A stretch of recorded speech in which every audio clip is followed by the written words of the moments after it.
Përshëndetje shikues të nderuar të ekranit të televizionit Vojnë, mirë se takohemi së bashku në emisionin Rubrika për fëmijë. Unë sot në studio kam 3 fëmijë jashtëzakonisht të talentuar, por jo vetëm në një fushë, por në disa fusha. Ata janë vërtet shumë aktiv dhe natyrisht menjëherë dua t'ju dëshiroj mirëseardhjen. Mirë se erdhët. Mirë se u gjetna. Bëhet fjalë për fëmijët e familjes Pren Koçaj. Ju faktikisht e di që jetoni në kryeqytet, në Podgoricë, por jashtëzakonisht mirë flisni gjuhën shqipe, ruani gjuhën e nënës dhe jeni gjithmonë aktiv dhe të pranishëm edhe në komunën tonë, kur organizohen aktivitete e kështu me radhë. Por neve do flasim mbi talentin tuaj, për çfarë ju jeni të talentuar, të mësojmë se me çfarë merreni, çfarë bëni e kështu me radhë. Atëherë së pari dua që të më prezantoheni, duke qenë se kemi 2 djemë dhe 1 vajzë. Unë besoj që radhën e ka që vajzat e prezantohen. Si thoni ju djemë? Po, a? Po. Atëherë më trego emrin. Simona Pren Koçaj. Ndërsa djem do vazhdoj nga më i vogli, pastaj do kaloj tek ti, më i madhi. Doreen Pren Koçaj. Dhe Nikolas Pren Koçaj. unë do ju pyes natyrisht edhe sa vjeçar jeni. Dorian sa vjeç je? Unë jam 8 vjeç. Simona, 13 vjeç. 11. në cilën klasë je? 5. Ndërsa Simona në 7-ën dhe Dori 3. në klasën e 3. Mirë, çfarë nxënësh jeni? Nxënës të shumë mirë apo jo? Po. Po, pra mësoni shumë mirë, bravo qoftë. Cila është lënda jote e preferuar, Dorian? Cila lëndë të pëlqen ty më së shumti? Matematik. Matematika. Sa ke notën në matematik? 5. Bravo të qoftë, ja, pra një matematicien të shkëlqyer. Simona, cila është lënda jote e preferuar? Arti. Do e zbulojmë përse arti më vonë. Ndërsa Nikolas? Matematik. Edhe ty të pëlqen matematika. Pra, 2 vëllezërit tu janë matematicientë të mirë, Simona. Mirë, Po. duke qenë se ju të dy merreni me sportin e futbollit, do flasim mbi sportin së pari me juve, pastaj do flasim edhe me Simonën për të zbuluar për çfarë ajo ka talent. Atëherë djema më tregoni se çfarë është sporti për ju? Çfarë është sporti për ty, Nikolas? Për mua sporti gjithçka. Po për ty, Dorian? Për mua sporti gjithçka. Edhe për ty gjithçka. Si ka lindë ajo dëshira juaj ndaj sportit të futbollit? Pse keni zgjedhur për shembull sportin e futbollit dhe jo basketbollin, handballin apo ndonjë tjetër sport? Që kur jam ka i vogël, vetë kam pa qef me luaj me top. Pra me lujt futboll apo jo? Po. Po, Dorian, tek ti si ka lindë ajo dëshira? Pse të ka pëlqyer futbolli? Dëshira kem me luaj futboll që kur jam ka i vogël. Pra qysh i vogël edhe ti ke lujt me vllajën, ë? Po. Po. Mirë, sa vjeçar ke filluar të ushtrosh në një klub futbolli? Me 8. 8 vjeçar, po Doriani? Me 6. 6 vjeç. Në cilin klub të futbollit ushtroni, Nikolas? Zabiel. Në klubin e futbollit Zabiel, gjithashtu edhe ti Dori, ja? Po. Po. Mirë, si kanë qenë ato fillimet e para? Ka kanë vështirë? O, kem shtirë, po jem mësuat roke ma kullajt. Mako, e po për ty? Po, ka i soj shtirë dhe para disa ditë atër ka kullaj. Pra në fillim E ato kam ditët e para kanë vështirë, pastaj jeni mësu. Keni aty shok shumë, ë? Po. Po, shumë mirë. Atëherë Dorian, cili është pozicioni jot në fushë? Qendër brojës. Qendër mbrojtës, po jo ti Nikolas? Edhe vetë qendër Edhe ti njësoj. Pra ju njëkohësisht edhe shënoni gola, por edhe mbroni porten. Sa gola ke shënuar deri tani? Ma shumë se letë. Po ti Dorian? Isoj ma shumë se Isoj letë. më shumë se 10. Mirë, kur shënoni gola gëzoheni shumë, a? Po. Po. Çfarë i thënë mami e babi kur shkoni të shtëpia dhe i thëni kemi shënuar gola? Bravo. Atër ata na thonë bravo. Bravo, ju blejnë dhurata? Pak a herë. Ka i herë. Mirë. Kur jemi tek golat e shikuat ju Champions League? Po. Po. Kush ka luajtur në Champions, e dini? Reali edhe Dortmund. Me ke kënë ti me Realin apo me Dortmundin? Dortmundin. Po ti, Nikolas? Real Madrid. Ti, Dorian, më falë. Ti me Real Madridin, ty të fitovi, a? Po. Mirë, bravo që. Nikolas, Reali Dorianit fitovi. Mirë, atëherë djema, gjithashtu dua t'ju pyes për numrin e fanellës. Cilin numër ke? Letë. Numrin 10? Kush e ka numrin 10 në një lojtar i famshëm? Messi, Neymar, edhe do Messi, tjertë. Neymari. Wow, ti je si këta të famshmit. Mirë, po Nikolasi, cili numër ka? 22. Numri 22. Kush e ka numrin 22? Ka ndonjë lojtar? Po, Apo do t'jetë vetëm do t'jetë Nikolasi? Vete kam qef në jatë numrin e për ata kam. Shumë mirë, bravo. Uroj që të sjellin ai numër fat. Lojtari jot i preferuar, Dorian, kush është? Cristiano Ronaldo. Wow, e din ti se ku luan Cristiano Ronaldo? Po. Ku? Al Nassr. Ndërsa më përpara ka luajtur në Real Madrid, ëh? Po. Po, dhe cili numër ka Cristiano Ronaldo? 7. 7. Bravo. Për çdo informacion, ja e kemi Dorianin që din për Cristianon. Atëherë, Nikolas, ti më trego, kush është lojtari jot i preferuar? Mi preferuar lojtari jem është Mbappe. Dhe din se ku luan Mbappe? Po, tash ka kaluar në Real. Atëherë Djema duat ju pyes edhe kush është skuadra juaj e preferuar, ajo skuadër që adhuroni, skuadra e zemrës, si quhet? Në Barcelonë. Për ty Barcelona, po për ty? Real Madrid. Ma mori mendja që është Real Madrid i mirë. Sa jeni të kënaqur në klubin ku luani? Vetë jam shumë i gëzuar edhe i kënaqur. Po ti Dorian i kënaqur? Vetë. Edhe ti gjithashtu. Sa herë në javë ushtroni, sa herë në javë keni ushtruar? 3 herë. Skuadra më vështirë me cilën jeni ndesh, cila ka qenë? Futbollit. Po për ty? Bernabeu. Bernabeu. Mirë, besoj keni shumë ndeshje, shënoni shumë gola, mbroni portën, kënaqeni me shokët, e kështu me radhë. Pra, lojtar të mirë keni në skuadër, besoj, ju të dy jeni lojtar shumë të mirë, a? Po. Po, dhe besoj që në të ardhmen do bëheni edhe më të mirë, ku do doje në të ardhmen të losësh? Në cilën skuadër? Në Real? Apo diku tjetër? FK Zabil. Mirë, tani luan në Zabil, po ku do luash më vonë? Kur të rritesh, në cilën skuadër? Real Madrid. Në Real Madrid, natyrisht. Po ti, Nikolas, në Vetë cilën? në Barcelonë. Ti në Barcelona. Atëherë do jeni kundërshtar. Dhe kush mendon se do fitoj, Barcelona apo Reali, kur të luani njëri kundër tjetrit? Tash nuk dihet. Nuk di. Din Simona se kush do fitoj? S'dina Simona. Mirë, atëherë nuk dihet, presim për të parë, uroj shumë që të shkoni njëri në Real, tjetri në Barcelonë dhe t'ju shohim duke luajtur njëri kundër tjetrit. Djema, unë di që ju keni shumë fotografi dhe video, të cilat natyrisht dua të falenderoj prindrit tuaj që kanë vendosur t'i ndajnë me shikuesit e televizionit bojnë. Atëherë unë do lus regjin që në këto momente t'i ndjekim së bashku fotografi dhe video sa i përket sportit të futbollit që ju jeni vërtet shumë të talentuar dhe uroj shumë suksese. Atëherë shikues të nderuar, t'i ndjekim fotot dhe videot e gërshetuara, të cilat natyrisht do keni mundësi të shikoni Nikolas dhe Dorian Prenkoçaj që janë vërtet dy futbollistë shumë të talentuar në skuadrën e futbollit Zabiell.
Shikues të nderuar, jemi rikthyer, natyrisht ndoqen foto dhe video të Dorianit dhe Nikolasit, ndërsa tani dua t'ju pyes se kush është lojtari juaj i preferuar në skuadrën e futbollit Deçiç, duke qenë se unë e di se ju e shikoni Deçiçin. Kush të pëlqen ty? Leon Ujkaj. Leon Ujkaj, po ty? Leon Ujkaj. Edhe ty Leoni. Mirë, vinë prindrit tuaj t'ju shikojnë kur keni ndeshje? Ka herë. Nga një herë. Dhe si ndjeheni kur vinë ata? I gëzuar. I gëzuar, sepse ata ju duar trokasin, apo jo? Po. Dhe gëzohen shumë kur ju shënoni gola, fitoni, apo dhe nga një herë kur humni, gjithmonë ju thënë, hajde s'ka problem se herën tjetër keni me fitu, a? Po. Po. Mirë, atëherë do kalojmë pak tek Simona, mos ta lëm Simonën me një anë. Simona, unë e di që je vërtet një vajzë shumë e talentuar sa i përket artit, dhe do më tregosh që kur ka filluar ajo dashira apo dashuria jote ndaj artit, ndaj vizatimit. Qysh kur kam ke 4-5 vjet kam nisë me vizat. Ke nisë me vizatu. Kush e ka zbuluar Simona talentin tënd? Mama e tata, shoqet për shkollës edhe mësuesi. Mësuesja. Ti the që ke vizatuar shumë e vogël, po çfarë ty të ka frymëzuar? Çfarë ke më shumë ti dëshirë që të vizatosh? Njerëzit edhe natyrë. Njerëzit e natyrës. Ti Simona ke shkuar në kurs të vizatimit apo jo? Po. Sa kohë? Një vit më shumë? Një vit kam shkua në shkollë, 2 vite kam shkua në një kurs. Në një kurs. Stripa. Stripa. Që je edhe ditë sot, apo jo? Po. Po. Çfarë ke mësuar në kurs? Çfarë zakonisht mësoni atje? Mësojmë si me vizatua stripa, barlezi ose bojna. Ose me ngjyra të ndryshme. Po, kush janë ngjyrat tua të preferuara? Cila është ngjyra që praktikon më së shumti? E kuqe, e bardhë, e verdhë, e blu, edhe tona tjera. Gjitha tjera, por këto janë ato kryesoret. Mirë, ti ke një mori punimesh, ke shumë punime, apo jo? Sa punime ke afërsisht, numri punimeve tua, sa është? Bella 20. 20, apo dhe më shumë ato kryesoret i ke afro 20. Mirë, ke marrë pjesë në ndonjë konkurs, në gara shkollore apo jashtë shkolle? Kam pa marrë pjesa, por nuk kem fitua Ndonjë çmim. Mirë, por gjithsesi, çdo herë kur ka konkurse ti merr pjesën. Unë e di që punimet tuaja kanë shkuar edhe jashtë malit të zi apo jo, nëpër galeri të ndryshme, ty ti çon shkolla, ta bëjnë përzgjedhjen dhe kanë përzgjedhur disa nga punimet tuaja, gjë të cilën unë të përgëzoj nga vetë fakti sepse je një vajzë vërtet shumë e talentuar dhe shkolla ka vërejtur këtë gjë. Andaj unë ftoj që dhe shikuesit e televizionit bojnë së bashku të gjithë të ndjekim disa punime të Simonës Prenkoçaj, që vërtet është një vajzë shumë e talentuar dhe uroj shumë që ajo në të ardhmen të vazhdoj këtë rrugë dhe talenti i saj mos të ndalet, por të zhvillohet edhe më shumë dhe të ecë sa më përpara në këtë drejtim nga vetë fakti sepse ajo e adhuron artin. Të ndjekim vizatimet e Simonës dhe rikthehemi për të vazhduar bisedën tonë.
Shikues të nderuar, ja pra ndoqën punimet e Simonës, vërtet uroj që dhe juve të ju kenë pëlqyer, është një vajzë akoma e vogël në moshë, por që nga mosha 4 vjeçare ajo ka treguar se ka talent dhe prirje për artin.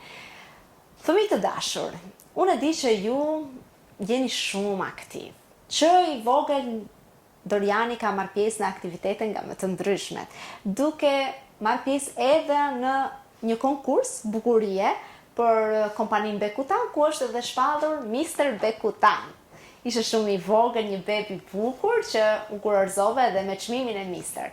Gjithashtu merrni pjesë edhe në punëtori nga më të ndryshme që organizohen, pra nuk mungoni asnjëherë, gjithmonë keni treguar interes për punëtori nga më të ndryshme dhe prindrit tuaj gjithmonë kanë qenë të gatshëm që juve t'ju çojnë dhe t'ju suportojnë që ju të jeni të pranishëm. Por diçka që unë dua të ndalem është edhe Shoqëria Kulturore Artistike Besa. Ju jeni edhe antar të Shoqërisë Kulturore Artistike Besa, do më tregoni që sa kohë, Simona? 5 muaj. Tani 5 muaj u bën që jeni antar të shoqërisë. Si vendosët që të bëheni antar të Shoqërisë Besa? Kena pas qef me shkuan folklor Besa. Të pëlqen ty Dorian folklori? Po. Je veshur ti me veshje kombëtare? Po. Po. Edhe ti Nikolas, a? Bukur.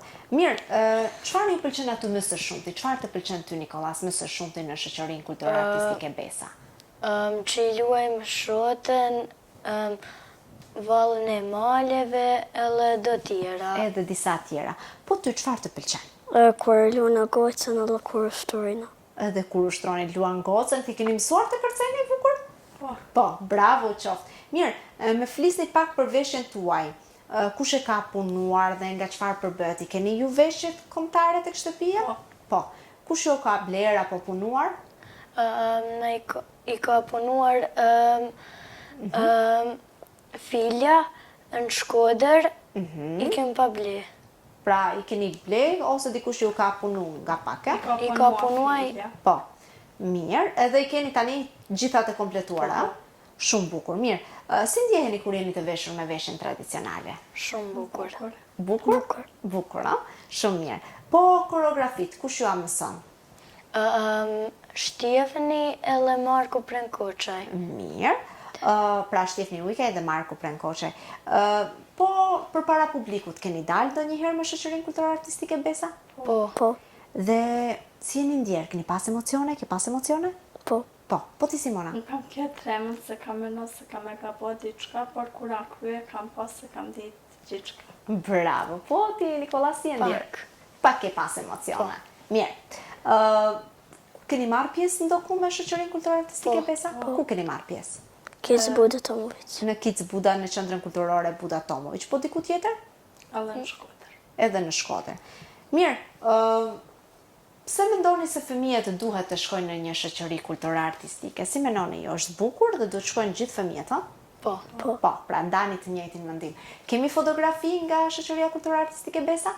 Po. Fotografi, video? Po, dhe video dhe fotografi, ne do shohim se çfarë kemi, dhe atë që ne kemi, natyrisht dus regjin në këto momente që të na sjell për shikuesit edhe për neve këtu, t'i shohim së bashku. Atëherë t'i shohim disa pamje, natyrisht nga Shoqëria Kulturore Artistike Besa, ku janë edhe këta fëmijë jashtëzakonisht të talentuar dhe shumë të angazhuar, themi kështu, në çdo gjë që ju paraqitet dhe ata kanë dëshirë me shumë qejf ta pranojnë ftesën. T'i ndjekim dhe rikthehemi në pjesën e fundit.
Miq të nderuar, jemi rikthyer në pjesën e fundit të rubrikës për fëmijë.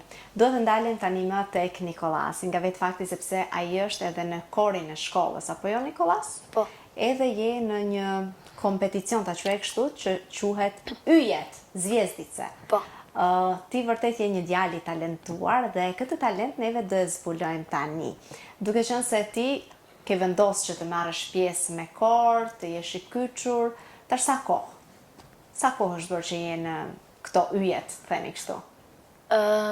Tash i vjet. Tash një vit. Ku ke marrë pjesë, në cilat vende keni shku? Në Kitzbühel Tomovic, tash kemi shkuar bile në Herceg-Novi, edhe Keni marrë pjesë në ndonjë vend tjetër? Në Cetinj? po, Po. Ti këndon bukur, o? po, Po. Të pëlqen të këndosh? po, Po ndonjë instrumenti, din ti të luash në ndonjë instrument? jo. Jo, por të pëlqen të këndosh. Po. Atëherë, Nikolas, nga vetë fakti se ti vërtet këndon bukur dhe je në kor, unë do kisha dëshirë në qëse ti ke mundësi të na këndosh një refren dhe një këngë shkurtimisht. Mundet? Po. Hajde të një gjajmë. You raise me up so I can stand on mountains. You raise me up to walk on stormy seas. I am strong when I am on your shoulders. You raise me up to more than I can be. Të lumt ajo goj, bravo të qoftë, vërtet shumë i janë vëli, shumë besoj se të gjithë që ne kanë parë në këtë moment dhe të kanë dëgjuar, të kanë duar trokitur. Ne këtu në studio nuk është se kemi spektator, por gjithsesi të duar trokas me gjithë zemër dhe uroj shumë që të kesh sukses edhe në këtë drejtim. Mirë, ne dalgadal kështu kemi ardhur në fund, por përpara se të shkputemi, të ndahemi, dua edhe një herë të ju falenderoj shumë dhe të vazhdoni të jeni po kaq të talentuar, natyrisht të merrni pjesë në aktivitetet të cilat organizohen brenda dhe jashtë shkollës. Unë e di që merrni pjesë edhe në oratorium, apo jo? Po. Pra jeni gjithmonë aktiv, vazhdoni të jeni kështu, të mësoni mirë dhe uroj shumë që të shihemi edhe ndonjëherë tjetër në emisione të tjera, apo jo? Ishte shumë kënaqësi, faleminderit edhe një herë.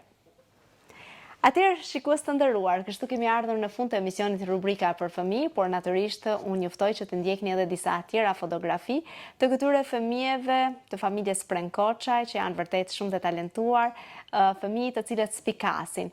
Të ndjekim fotografi në për aktivitete nga më të ndryshmet ku ata kanë marrë pjesë dhe unë natyrisht ju falenderoj të gjithëve për vëmendjen, duke ju dëshiruar shikim të këndshëm të programit tonë në vazhdim. Bashkë, mirupafshim.